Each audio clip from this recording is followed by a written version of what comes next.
écrivain franco-libanais. Il a reçu le prix Goncourt en 1993 pour Le Rocher de Tagnos et a été élu à l'Académie française en 2011. Né à Beyrouth, dans une famille d'intellectuels, il a passé les premières années de sa vie en Égypte. Depuis toujours, il parcourt le monde et il l'observe. Considéré comme un sage, comme un spectateur engagé, comme un penseur, son analyse géopolitique est à la fois reconnue et appréciée. Il vient nous parler de lui et de son œuvre. C'est Amin Maalouf que nous avons le plaisir de recevoir sur le plateau de Lumière Intérieure ce soir. Bonsoir Amin Maalouf. Bonsoir. On est très honorés de vous avoir avec nous ce soir et on peut s'empêcher de faire le rapprochement entre votre parcours et le fameux livre Le Prophète du poète libanais Khalil Gibran, un livre que vous avez d'ailleurs préfacé, j'ai vu, un livre qui est devenu un immense succès international, qui a été traduit, je crois, dans plus de 40 langues.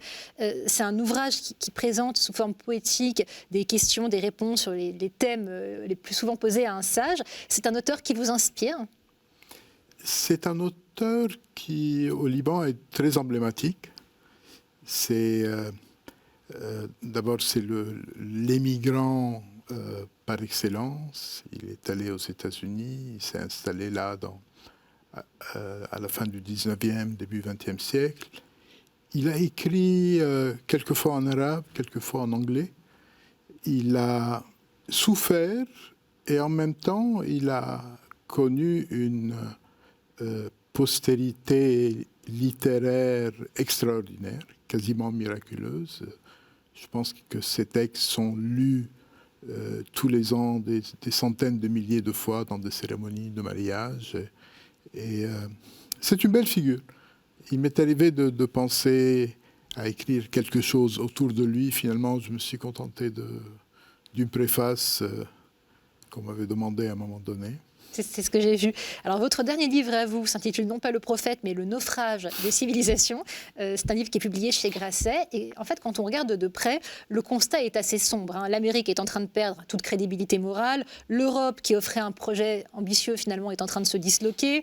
Le monde arabo-musulman plonge ses populations dans le désespoir. Des grandes nations telles que la Chine, l'Inde ou la Russie font irruption sur la scène mondiale dans une atmosphère complètement délétère.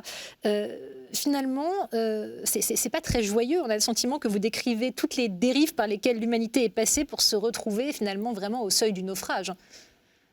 Je pense qu'on est au-delà du seuil. Je pense qu'on est en plein naufrage. Simplement, il y a une vie après le naufrage. Je crois que le naufrage, il est là. Le naufrage moral de l'humanité, il est là. Il suffit de regarder du côté de Washington ou du côté du monde arabe ou du côté de Londres, un peu partout. On a tous les éléments d'un véritable naufrage. Maintenant, à un moment donné, il faudra se reprendre, il faudra reconstruire. Et je pense qu'on a besoin aujourd'hui de prendre conscience de ce qui arrive pour pouvoir reconstruire sur de nouvelles bases. Quelles sont vos pistes précisément pour reconstruire ? Je pense que nous sommes dans un monde qui a énormément progressé sur le plan scientifique, technologique, économique, mais les mentalités n'ont pas suivi. Nous avons besoin d'élever notre conscience au niveau du développement du monde. Nous vivons encore comme si le monde pouvait se diviser en puissances rivales qui vont se faire la guerre, qui vont se lancer dans des courses aux armements. On ne peut plus se permettre cela. Nous fonctionnons encore comme si on pouvait maintenir indéfiniment les frontières. Qu'on aime ou qu'on n'aime pas les frontières, on ne pourra pas les maintenir indéfiniment. Et donc, il faut repenser les relations entre les différentes composantes de l'humanité. Et il faut aller, je vais paraître naïf en le disant, il faut aller vers une forme de nation planétaire avec des différences évidemment entre les peuples, les cultures, mais avec le sentiment de vivre la même aventure tous ensemble. Finalement, est-ce qu'on peut établir une forme de parallèle avec la décadence de l'Empire romain ? Vous savez, l'Empire romain était grand, mais grand pour son époque. C'est-à-dire, c'était la Méditerranée et puis les territoires autour. Ça n'a jamais été un empire universel.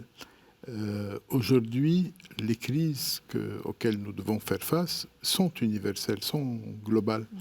Et le titre du livre, c'est « Le naufrage des civilisations », parce que j'ai le sentiment qu'elles sont toutes dans un état de délabrement, ou en tout cas de crise profonde.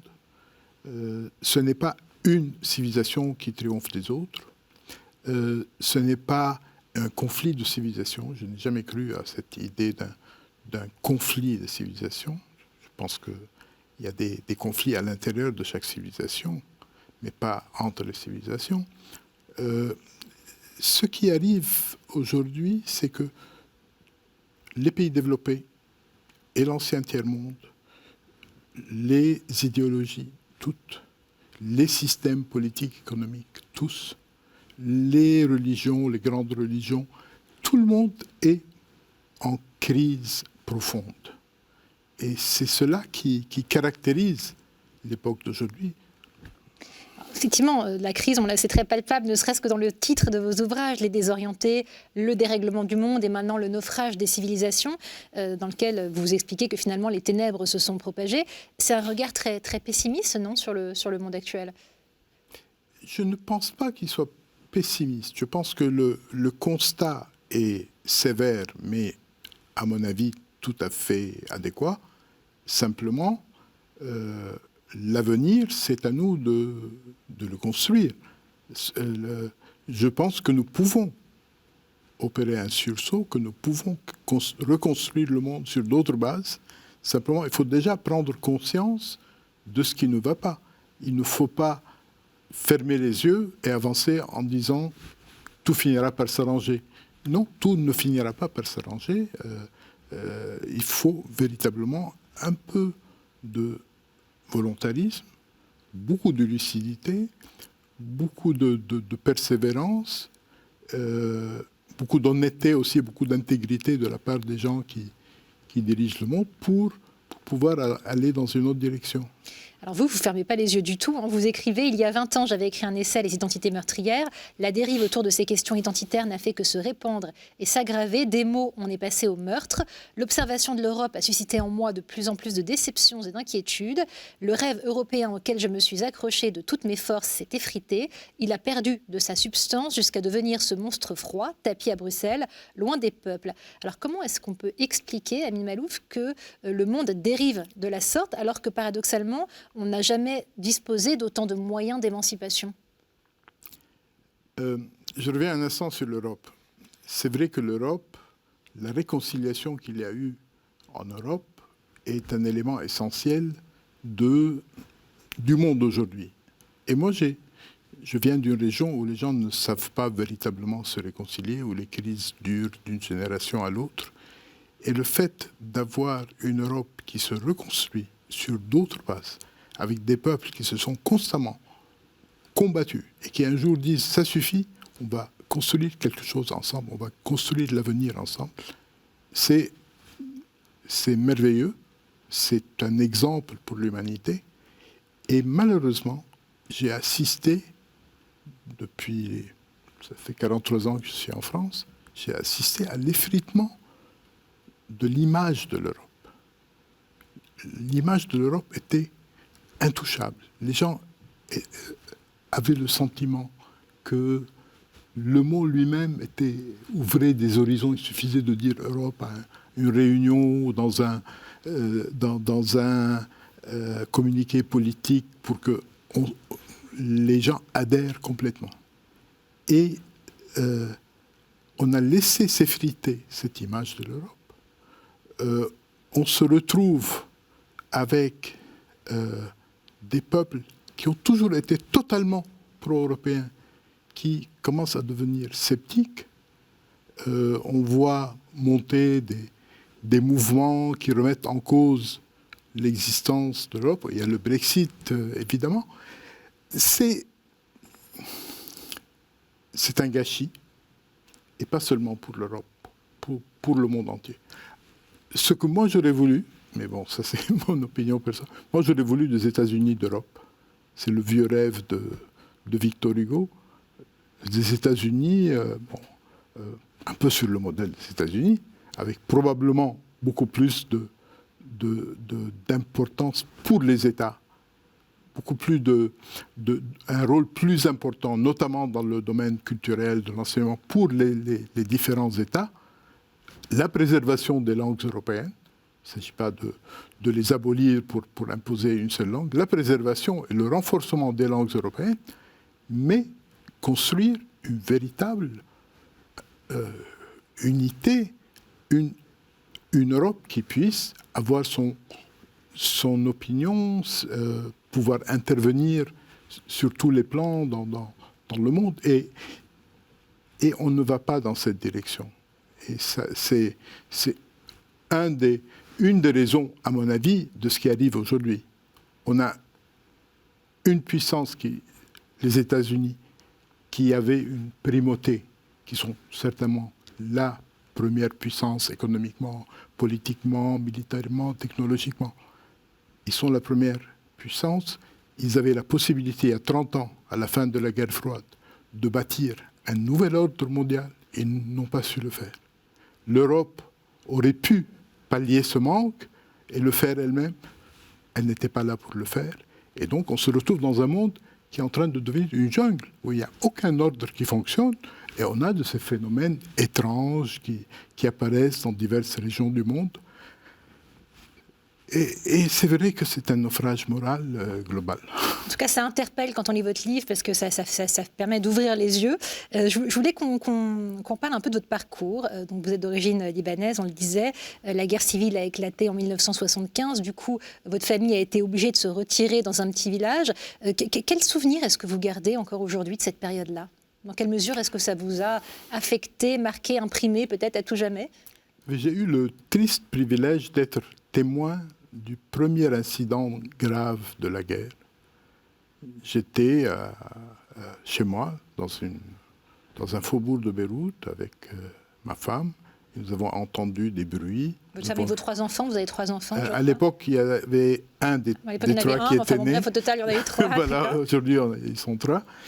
Et à ce moment-là, on a vu un autobus qui était arrêté avec des hommes armés autour. Puis on a entendu une fusillade. Et au bout de quelques dizaines de secondes, il y avait au moins une vingtaine de morts qui étaient étalés sur la place. Et ça, c'était à, je ne sais pas, à 100 mètres de chez nous et sous notre regard. Et donc, nous avons reçu la guerre en plein visage. Et tout de suite, ça c'était en avril 1975, nous avons compris tout de suite que les choses allaient être graves, très longues.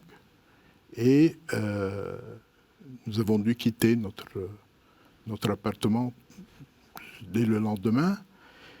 Nous sommes allés au village. Je suis resté pendant quelques mois au village à me demander ce que j'allais faire,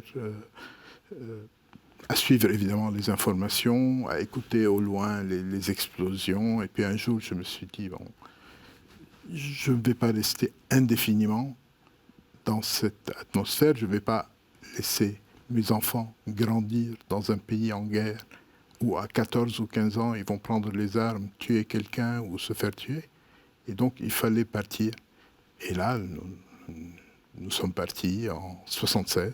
Vous êtes arrivé en France, vous avez trouvé en France un emploi de journaliste dans un mensuel d'économie, puis vous êtes devenu rédacteur en chef de Jeune Afrique, et vous avez écrit vos premières esquisses littéraires, et ça peut paraître tout à fait surprenant aujourd'hui quand on sait l'immense écrivain que vous êtes, mais à l'époque, ça n'a abouti sur aucune publication. Et ça n'est qu'en 1981 que vous avez décroché finalement votre premier contrat d'édition, c'est bien ça ? Tout à fait. Voilà. En fait, j'étais déjà journaliste au Liban. Dans un vous-même quotidien. fils d'un journaliste, donc c'est... Mon père était journaliste. J'ai commencé à travailler comme journaliste dans un quotidien de langue arabe. Et j'y ai travaillé jusqu'à la guerre. Et à un moment de la guerre, je suis allé en France et je lisais Jeune Afrique quand j'étais au Liban. Et en arrivant à Paris, j'ai pris contact avec Jeune Afrique pour voir s'ils avaient une place de rédacteur pour moi. Et j'ai commencé tout de suite. C'était une époque bénie parce que quand on voulait travailler, on trouvait tout de suite. Je suis sûr que si j'étais arrivé 15 ans plus tard, j'aurais passé des années à chercher du travail. À l'époque, c'était beaucoup plus simple qu'aujourd'hui. Alors moi, je vais vous proposer une autre une aventure qui consiste à vous laisser seul sur ce plateau, provisoirement, je vous rassure, et pas complètement seul, puisque je vais continuer à vous guider par des mots. Et vous me direz pour chacun d'eux ce qui vous inspire. Voilà ce qui vous attend dans les minutes qui viennent. Je vous donne rendez-vous dans quelques secondes.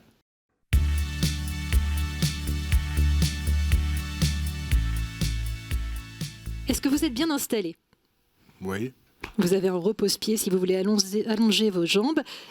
Je vous annonçais, je vais vous proposer une série de termes. Vous allez me dire ce qu'ils vous inspirent. On commence avec peuple.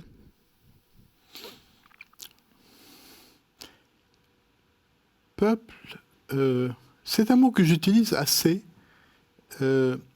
parce qu'il a un sens à la fois qui englobe et qui n'est pas trop chargé idéologiquement. Je préfère utiliser le mot peuple plutôt que nation ou communauté ou évidemment race. Et donc le mot peuple est un mot avec lequel je suis assez ami. À quel peuple appartenez-vous? J'appartiens au moins à deux peuples. Je crois profondément qu'on peut appartenir à des peuples différents selon sa propre trajectoire. Évidemment, je suis né au sein du peuple libanais et aujourd'hui, je me sens français également. Je me sens européen. Je me sens méditerranéen. Je me sens arabe. Tous ces peuples ont une importance pour moi. Je sens qu'il y a une partie de moi qui est reliée à ces peuples. J'utilise parfois le mot appartenance, mais c'est un mot que j'utilise avec précaution. Parce que quand on dit par exemple j'appartiens à un peuple, ce n'est pas comme ce stylo m'appartient. Trop souvent, on considère que la personne est la propriété de son peuple, ou de sa nation, ou de sa communauté, ou de l'État dont cette personne porte la nationalité. Je pense que le mot appartenance a un sens très précis ici. Je pense qu'il y a un lien, il y a une connexion, mais on reste libre et on doit pouvoir choisir librement ses opinions, sa vie, quel que soit le peuple ou les communautés auxquelles on appartient. Il y a l'idée de solidarité aussi entre les membres d'un peuple, et parfois de solidarité entre les membres d'un même peuple ou de méfiance à l'égard des autres. Oui, la solidarité est toujours une arme à double tranchant. Quelquefois, la solidarité aide à traverser des périodes difficiles et quelquefois, elle se fait, comme vous le dites, contre quelqu'un. Trop souvent, hélas, aujourd'hui comme hier, les gens se regroupent face à un ennemi commun. Et quand l'ennemi n'est pas évident, on l'invente ou on le gonfle pour faciliter le regroupement. Dans toutes ces questions, il faut garder la tête froide. Il faut savoir à quel moment, lorsqu'on dit « nous », c'est un « nous » généreux, et à quel moment ça devient un « nous » agressif, un « nous » hargneux. Tout à l'heure, vous parliez d'une éventuelle reconstruction possible. Est-ce que cette solidarité, justement, entre les membres d'un même peuple, est-ce que cette capacité à faire front commun contre un ennemi commun, c'est quelque part une lueur d'espoir face à ce naufrage que vous décrivez? Mon rêve, c'est qu'un jour, les humains considéreront que leurs ennemis communs sont la maladie, l'ignorance, la mort, les perturbations climatiques, et qu'ils cessent de considérer que leur ennemi, c'est un autre humain, c'est un autre peuple, c'est un autre pays. On n'y est pas. Je ne verrai pas ça de mon vivant. Mais en tout cas, il faut tendre dans cette direction. Alors à présent, je voudrais vous inviter à réfléchir au mot langue. Ça vous inspire quoi? Comme pour le peuple, une langue, on peut en avoir plusieurs. Moi, ma langue maternelle, c'est l'arabe. La langue française est devenue ma principale langue d'expression. La langue anglaise aussi est importante pour moi parce que c'est la langue de ma famille paternelle et elle a toujours été présente dans notre maison comme dans beaucoup de maisons au Liban. Au Liban, on grandit avec 3 langues dans la bouche, en quelque sorte. Toujours l'arabe, le français et l'anglais. Et l'avantage de la langue, c'est qu'elle est... c'est justement qu'on peut en avoir plusieurs. Une religion, c'est difficile d'en avoir plusieurs. Elle s'exclut mutuellement. Il faut choisir. Une langue, on n'a pas à choisir. Et Umberto Eco disait que la traduction est la langue de l'Europe. Oui, on peut parler des langues et on peut traduire. Et la connaissance à travers une langue peut se transmettre. La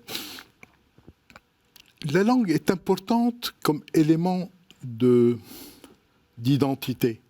Et elle est plus saine que la religion de ce point de vue. Parce que la religion, quand elle devient un élément d'identité, ce qui arrive trop souvent depuis un certain temps, depuis toujours, mais un peu plus depuis quelques dizaines d'années, elle devient plus... elle perd, à mon avis, ce qui fait son utilité à l'homme. Elle se pervertit. La langue est moins susceptible d'être pervertie par des querelles identitaires, justement parce qu'on peut en avoir plusieurs. Tous les jeudis, je crois, vous travaillez en tant que membre de l'Académie française sur le dictionnaire. Alors voilà, je voulais savoir en quoi ça consiste, parce que tout le monde n'est pas forcément familier avec cette façon de procéder. Et ça m'intéressait aussi de savoir les mots que vous préférez à la fois en français et en arabe. En fait, à l'Académie, il y a 2 séances où l'on travaille sur le dictionnaire. L'une, c'est le jeudi matin, où s'est réunie la commission du dictionnaire, qui passe 3 heures à travailler exclusivement sur le dictionnaire. Là, nous sommes vers la fin, donc nous pouvons espérer que la 9e édition sera terminée dans les 3-4 années qui viennent. Et puis l'après-midi, en séance plénière, l'Académie travaille également sur le dictionnaire, mais elle y passe moins de temps. Durant la séance plénière, je dirais qu'en moyenne, nous passons une demi-heure sur 1h30 à travailler directement sur le dictionnaire, alors que le matin, la commission du dictionnaire travaille pendant 3 heures. Mais les 2 séances sont importantes pour avancer sur ce travail qui est le travail qui a été confié à l'Académie. C'est sa mission depuis l'origine, depuis le XVIIe siècle, c'est de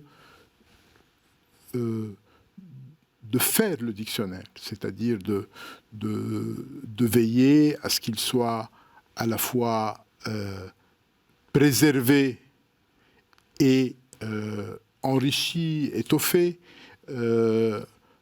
Au début, le but était de donner à la langue française ses lettres de noblesse, notamment dans les domaines de la connaissance les plus pointus, parce que le latin était omniprésent, notamment à l'université. Il fallait montrer, là on le voit quand on lit les premiers débats de l'Académie française, le but était de démontrer que la langue française pouvait servir pour toutes les sciences, tous les secteurs de la connaissance, aussi bien que la langue latine. Ce n'est pas une chose qui était évidente au début. beaucoup de gens considéraient que les langues vulgaires, que ce soit le français, l'italien ou autre, étaient bons pour certains usages, mais que la langue sérieuse, pour le savoir, c'était le latin. Et aujourd'hui, on a une rivalité entre le français et l'anglais qui... aujourd'hui, on a l'impression que c'est une lutte, parfois même pour la survie de la langue comme langue de savoir, notamment dans le domaine scientifique. Au commencement de l'académie, c'était plutôt face au latin qu'il fallait acquérir une existence, une légitimité. Alors on a envie de vous entendre à présent sur le mot joie. C'est vrai que face au portrait plutôt pessimiste et désenchanté du monde contemporain que vous dressez, on se demande comment est-ce que vous parvenez à trouver encore de la joie, encore de la plénitude. Je dois vous avouer que je suis plutôt un épicurien dans ce domaine. Je trouve des joies. Je mettrai toujours un S. Je ne pense pas que j'utilise souvent le mot joie sans S. Mais les joies, elles sont présentes à chaque instant de la vie. La vie n'a pas de sens sans la joie. Je pense qu'il faut trouver la joie dans chaque jour, dans chaque instant de vie. Et il ne faut pas attendre que tous les problèmes soient résolus pour avoir la joie. Il ne faut pas attendre d'avoir atteint les objectifs que l'on s'est fixés. Il faut trouver des atomes de joie dans chaque instant de vie. Qu'est-ce qui vous met en joie ?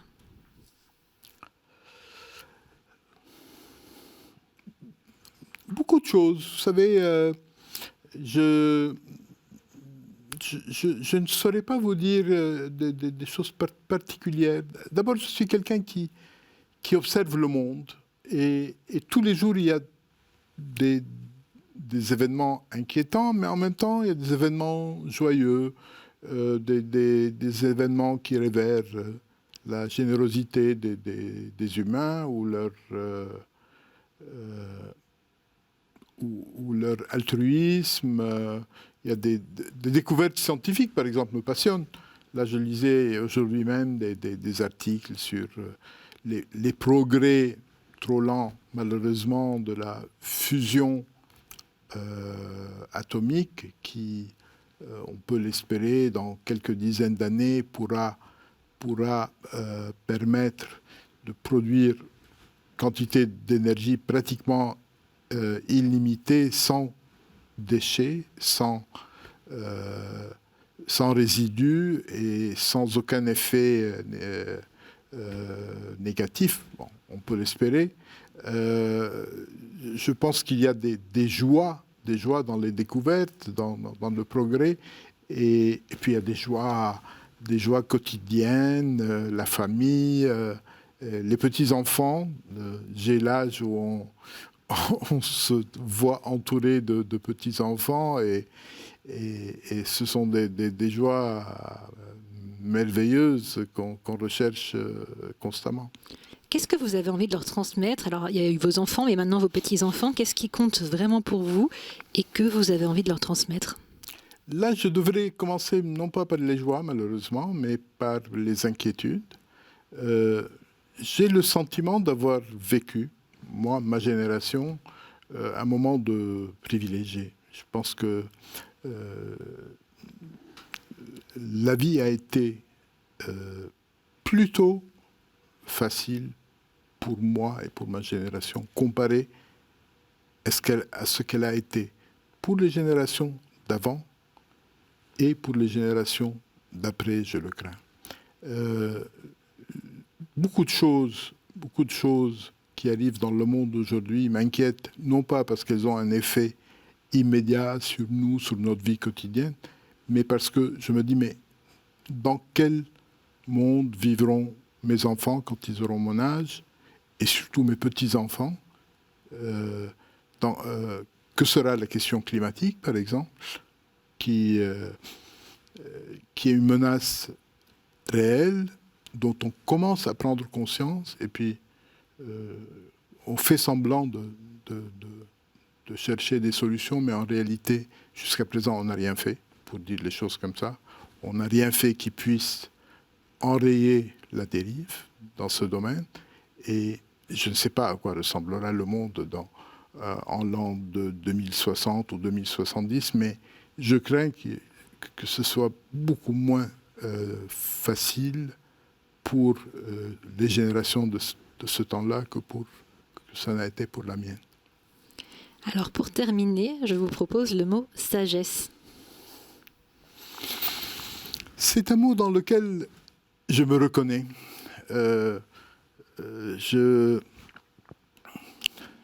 J'essaie constamment d'observer le monde avec sagesse, avec sérénité. J'essaie de m'extraire. Ce n'est pas toujours facile, je ne dis pas que je réussis à chaque fois, mais j'essaie de m'extraire de mes frayeurs, de mes espérances, de mon environnement. J'essaie d'écouter des voix qui ne sont pas celles qui me plaisent, qui peuvent même m'irriter ou m'amener à des réactions hostiles, mais en même temps, j'espère que j'arrive à observer le monde et à l'écouter avec sagesse. En tout justement, cas, c'est quoi pour vous la vraie sagesse ?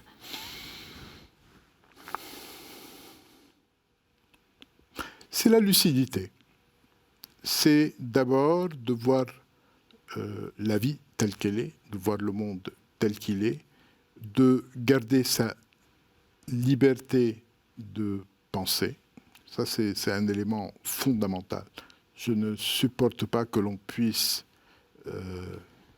abandonner, déléguer ce qui fait l'essentiel de la raison d'être de l'être humain, qui est la capacité de réfléchir, le droit de réfléchir librement et de choisir librement sa vie. Je pense que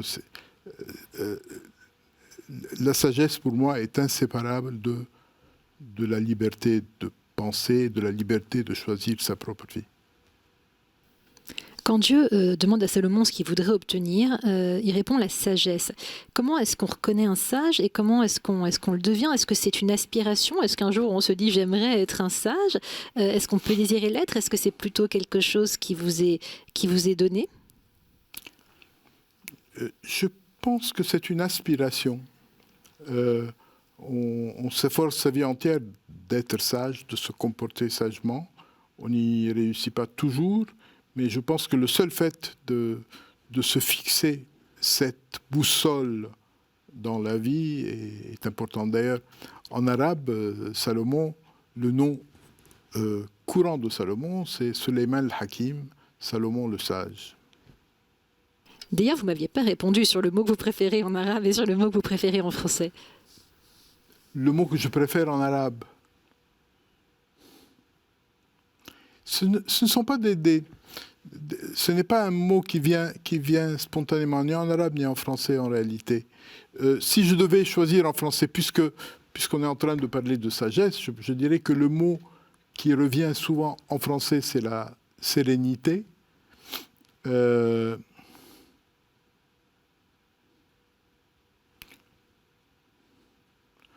dirais que c'est la même chose en arabe. J'ai parlé de Sulayman al-Hakim. Al-Hikma en arabe, qui veut dire la sagesse, est un très beau mot. Et donc je l'adopterai comme mot préféré. Oui. Et en français ? La sérénité. J'aime beaucoup ce mot. On vous définit souvent comme un humaniste. Alors ça veut dire quoi pour vous, un humaniste ? C'est quelqu'un qui considère que l'humanité est une et que même s'il y a des différences culturelles ou autres entre les humains, fondamentalement, il n'y a pas plusieurs humanités. Il n'y a pas plusieurs humanités avec des des systèmes de valeurs différents. Il y a une humanité et qui a vocation à avoir le même système de valeurs essentielles. Alors, l'humanisme, il est à la fois proche de l'humanité et en même temps peut-être un peu en proie à la solitude. J'ai cru comprendre que vous aimiez bien la solitude, ou en tout cas que vous en avez besoin pour écrire, pour rassembler vos idées, que vous allez d'ailleurs souvent sur l'île Dieu, c'est ça, pour écrire? J'aime beaucoup la solitude. Je suis à l'aise et je ne souffre jamais de la solitude. Peut-être que je ne devrais pas le dire, mais je peux être dans mon bureau non seulement pendant des heures, mais s'il n'y avait pas les besoins normaux de la vie, de manger, boire, etc., je peux rester confiné dans 4 mètres carrés pendant des mois. Je n'éprouve jamais le besoin de m'éloigner de l'endroit où j'arrive à travailler. Je vais vers les autres parce qu'il faut le faire, mais je peux rester seul dans mon coin indéfiniment. Je vous interromps, seul, véritablement tout seul, sans rien, ou seul avec votre ordinateur et vos livres? Non, seul avec ma femme, mon ordinateur et mes livres. C'est un beau programme. Je parlais en préambule de ce livre, Le Prophète de Khalil Gibran. Il est question d'un sage, justement, puisqu'on évoque la question de la sagesse, qui, si j'ai bien compris, est sur une île déserte, et ça, et puis personne vient le solliciter, et puis tout d'un coup, on se rend compte qu'il a peut-être des choses intéressantes à raconter. Est-ce que vous avez le sentiment que le sage n'est pas toujours peut-être considéré à sa juste valeur ?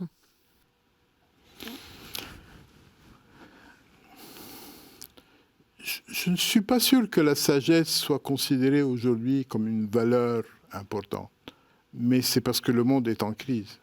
Je crois que si le monde retrouvait la boussole, il verrait que la sagesse est la première qualité.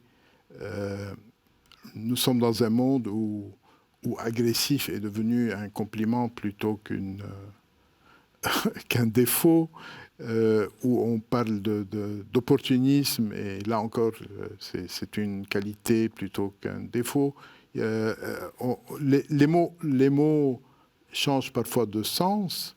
Le mot sagesse est quelque peu dévalorisé aujourd'hui. On l'associe justement à la faiblesse, au fait de ne pas être capable de s'engager dans la vie pleinement. Pour moi, ça a un autre sens. Je pense qu'on a besoin de lucidité, on a besoin de voir le monde tel qu'il est, et ça n'empêche pas que l'on veuille le changer. Moi, en tout cas, je reste en moi-même profondément révolutionnaire. J'ai envie de changer le monde. Je sais que je ne le changerai pas moi-même par une action de caractère politique ou autre, mais chaque mot que j'écris est une tentative de changer le monde. Et c'est ça qui donne du sens à votre vie, à votre combat, de tenter avec les armes qui sont les vôtres, à savoir les mots, d'inverser le cours des choses, ou en tout cas de les faire évoluer? C'est certainement mon objectif. J'aimerais changer le monde. J'aimerais que le monde retrouve sa route, parce qu'il me semble qu'il est égaré. Je pense que nous avons aujourd'hui la capacité de résoudre tous les problèmes qui se sont posés à l'humanité depuis l'aube des temps. Il y a eu des progrès extraordinaires, remarquables dans les domaines scientifiques, technologiques et autres. Je rêve d'un monde où on utiliserait tous ces progrès pour résoudre les problèmes et pour avancer et pour bâtir véritablement une nation humaine qui se fixe des objectifs nobles, plutôt que de continuer à se battre les uns contre les autres comme des tribus sauvages. En tout cas, c'est un beau programme auquel on a évidemment envie d'adhérer. À tout de suite, Amin Maalouf, merci.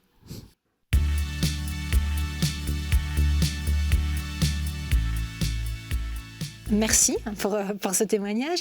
On a l'habitude de recueillir le ressenti de nos invités après cette expérience un peu inédite. Comment ça s'est passé pour vous ? Bien, ça aide beaucoup d'avoir les mots écrits devant soi. Alors justement, puisque vous parlez des mots, on sent bien à quel point, vous le disiez à la fin, c'est une arme quelque part pour essayer de faire bouger les lignes à sa façon, d'apporter sa modeste pierre à l'édifice global. Néanmoins, les mots ne peuvent pas toujours dire toute la colère qu'est la sienne, tout ce qu'on porte en soi de volonté, vous parliez de révolution, mais de volonté révolutionnaire. Est-ce que vous en souffrez de cette limite des mots qui, même quand on sait les manier comme vous à la perfection, ne sont pas toujours aussi forts qu'on aimerait qu'ils le soient ? Je pense que ce qui est important, c'est de pouvoir réfléchir à l'état du monde et de prendre le temps de formuler les choses correctement. Si on n'y arrive pas, ce n'est pas la faute des mots, c'est sa propre faute. Mais les mots sont malléables, ce sont des outils merveilleux à condition de savoir s'en servir. Alors on a l'habitude, pour conclure, de terminer par une forme de questionnaire de Proust un peu revisité. L'objectif, c'est d'en savoir plus sur vous, parce qu'on a parlé de votre œuvre, de vos combats, de vos valeurs. On a aussi envie de vous connaître mieux. Alors on a bien compris que vous pouviez rester seul dans 4 mètres carrés avec vos proches et des livres. Mais alors, quel est votre hobby préféré ? Comment est-ce que vous vous ressourcez ? Vous êtes un grand travailleur entre l'écriture des livres qui vous mobilise beaucoup, les séances à l'Académie française. Qu'est-ce que vous faites quand vous avez du temps pour vous ? Je marche beaucoup. Je marche quand je suis à la campagne. Je marche énormément dans les petits sentiers. Quelquefois pour réfléchir à ce que je vais écrire, mais quelquefois simplement pour humer l'atmosphère, pour observer ce qui se passe autour de moi. Je n'ai pas de véritable hobby. J'ai plutôt envie, quand je finis ma séance de travail, qui peut être de l'écriture ou la lecture, parce que je passe beaucoup de temps à m'informer, à suivre ce qui se passe à travers le monde, j'ai surtout envie de m'aérer, donc d'être un peu dans la nature. Quand je suis à Paris, je vais dans des jardins publics et j'essaie de retrouver dans les jardins publics ce que je trouve à la campagne et dans les sentiers plus authentiques. C'est quoi pour vous une journée réussie ?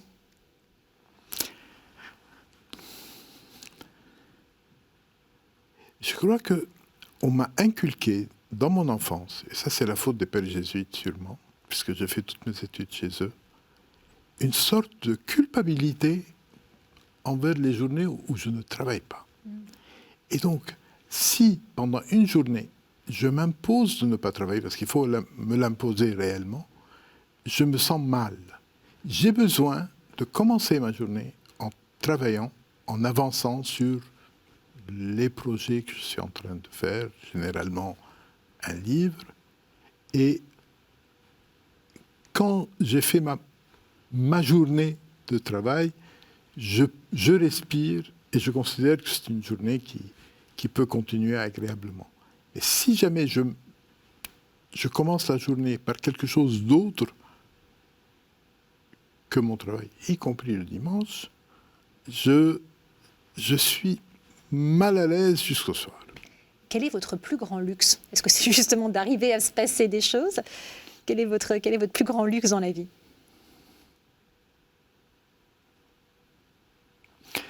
J'ai appris de la vie que quand on se lève le matin, qu'on est en bonne santé, qu'on ne souffre pas, qu'on arrive à travailler, et qu'on est entouré par des personnes qu'on aime bien, c'est un luxe qu'il faut apprécier. Il ne faut pas attendre d'avoir un luxe exceptionnel. Il faut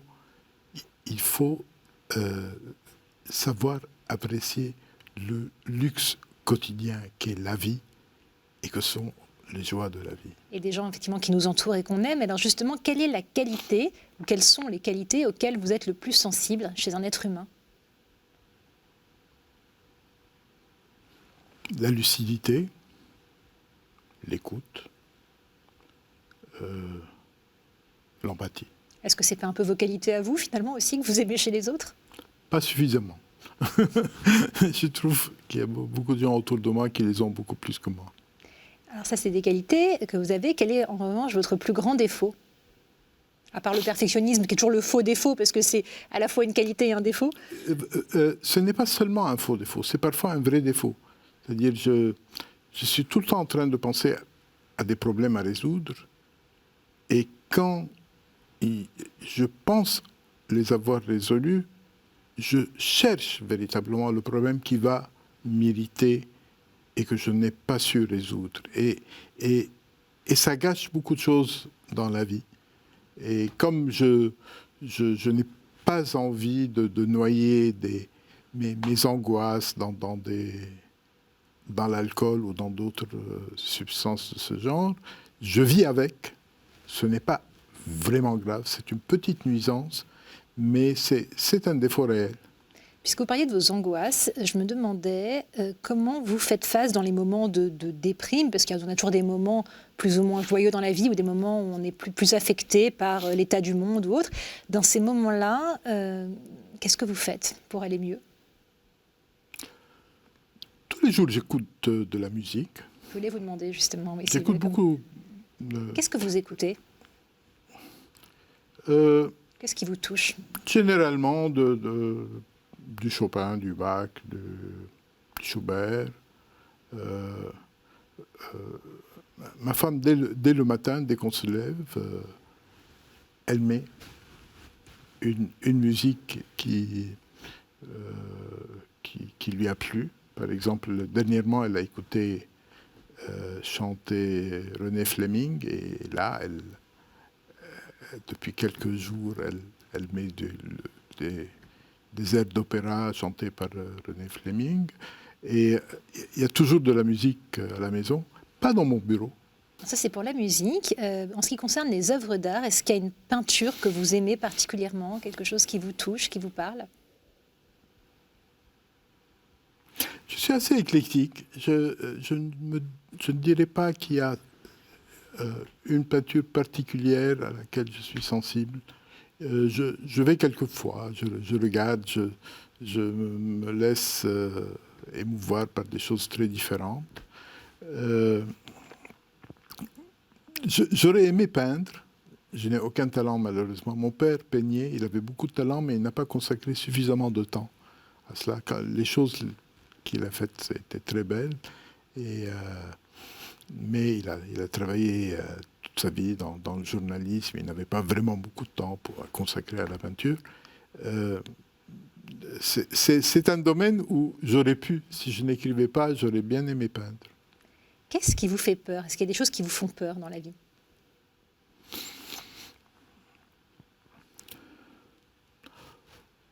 Il y a beaucoup d'angoisse. Je ne suis pas quelqu'un qui a peur de beaucoup de choses. Je m'inquiète de l'avenir, je m'inquiète de la marche du monde, mais je ne fonctionne pas par la peur. J'ai plutôt tendance à garder ma sérénité, même dans des périodes assez difficiles. Cela dit, je ne suis pas dans la vie active réellement. Je suis quelqu'un qui observe le monde de loin. Je n'éprouve même pas le besoin de m'exprimer ou de m'exclamer. Je peux observer le monde tranquillement. Donc, les peurs, je les rationalise. J'essaie de comprendre ce qui a suscité des peurs, le moteur de la peur. Je suis plutôt quelqu'un de cérébral et de rationnel. La mort, ça vous fait peur?